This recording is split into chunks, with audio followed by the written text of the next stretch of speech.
Ayan. Let's go.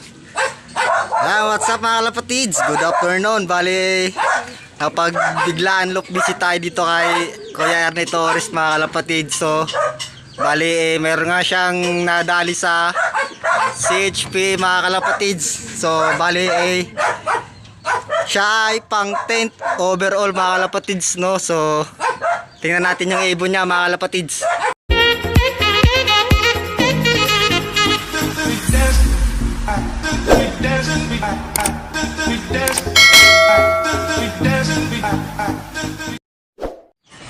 Mga kalapatids, binuksan na yung pintuang gold mga kalapatids. Gold yan oh. Sinauna mga kalapatids. Lagyan tayo. Kailangan mga kalapatids ha. Ayan. Ito. Ha? Hindi. Ito lang, gilid lang, gilid. Ito. No. Asan yung ibon dito talaga, no? Ito, papasokay natin si... Muna. Ito, mga kalapatids. Ayan. Ang ibon niya na nag-10th overall, mga kalapatids, sa CHP, mga kalapatids, no? So, sana all. Baka tayo mga tropa, mga kalapatids. Ito yung kanyang mga panlaban dito. Ayan. Ito pa sa baba mga kalapatids. Ayan o. Ayan. Mga panlaban. Ayan o. Tungtungan mga kalapatids. Ito, meron dito nakabukod. Ayan. So baba na tayo mga kalapatids kasi mainit.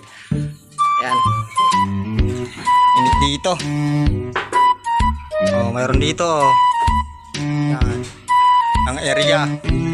Puro puno mga kalapatids, pero ito paano nakakadali oh. Puro puno, paligid, bahay oh. Yan. Siyempre, sunod ka na sa aking vlog. Mga kalapatids, ito mga nakabukod na hen. Ayan. Yan yung mga pinagbaklas niya mga kalapatids, kasi nagbaklas siya ng breeder. Kaya mga kalapatids, ito yung nanay na nag-10th overall mga kalapatids sa CHP mga kalapatids tong linggo mga kalapatids.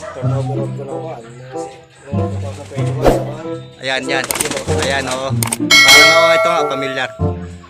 Ay mga ibon na hen dito. Bukod. So yun mga kalapatids, sa hindi pa nakisubscribe ay mag-subscribe ka na para lagi kang updated sa ating vlog mga kalapatids. So pause nga tayo at pumasok tayo dyan mga kalapatids kasi nag-bike tayo. And then nakita ko si Sir Ernest, so nilap-visit ko na rin mga kalapatids. So yun lang, bye.